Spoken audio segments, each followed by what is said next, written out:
Cherchez premièrement le royaume et la justice de Dieu, et toutes ces choses vous seront données par-dessus. Nous allons comprendre ce verset en analysant 3 points précis. Le premier point étant que c'est nos crimes qui font la séparation, c'est nos iniquités qui font la séparation entre Dieu et nous, les humains.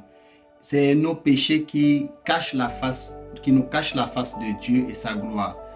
Il est écrit pour cela dans Isaïe 59, verset 9, pour ceux qui aiment bien vérifier les Écritures.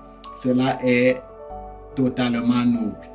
Et puis le deuxième point est dans Romains chapitre 3, au verset 23, il est écrit « Car tous ont péché et sont privés de la gloire de Dieu ». Dans Ecclésiaste chapitre 7 également, au verset 20, nous pouvons lire que non, il n'y a point sur la terre d'homme juste qui fasse le bien et qui ne pêche jamais. Ceci dit, comme on l'a dit au départ, le péché est le problème entre nous les humains et Dieu.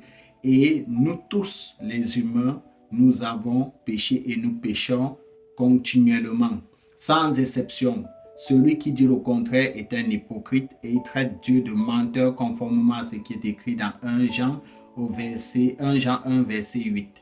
Il faudrait plutôt faire profil bas, se repentir, c'est-à-dire reconnaître que le mal est en nous, qu'il y a le péché en nous et aller vers le Seigneur Jésus-Christ qui est l'agneau de Dieu qui ôte le péché du monde pour qu'il puisse nous enlever ce péché et nous traiter de ce problème. Alors, le Seigneur dit, cherchez premièrement le royaume et la justice de Dieu, ici pour inviter aux humains, n'est-ce pas, de partir d'abord vers la repentance et le pardon de leurs péchés, de se soucier de ce que leurs péchés soient pardonnés d'abord et qu'ils soient eux-mêmes justifiés, c'est-à-dire désormais rendus justes également. Pourquoi donc il le dit?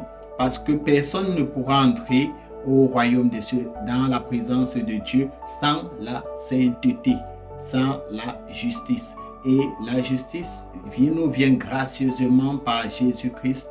Il faut juste qu'on l'accepte et on va vers lui pour qu'il nous la donne tout bonnement.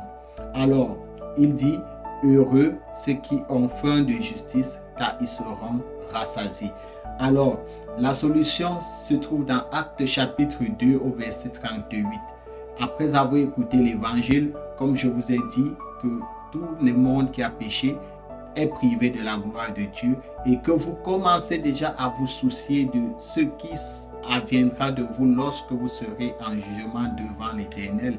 Si vous ne faites pas ce qui est écrit dans Acte 2, 38, vous serez très certainement condamné pour l'enfer.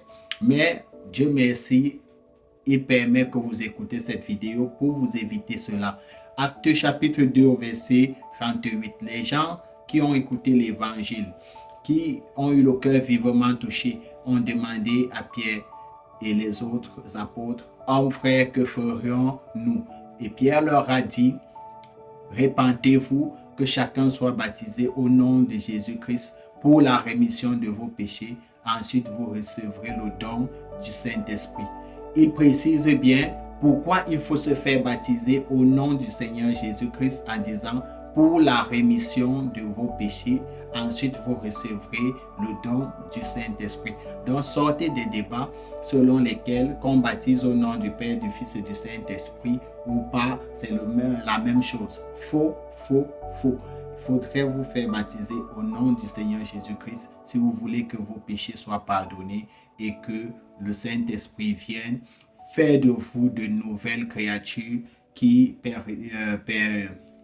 expérimentent une vie nouvelle et dont on peut réellement dire que les choses anciennes sont passées. Sur ce, soyez bénis. Shalom. N'oubliez pas de vous abonner à la chaîne Elle est toute nouvelle, de partager les vidéos, de commenter. On est ensemble par la grâce du Seigneur. Ciao.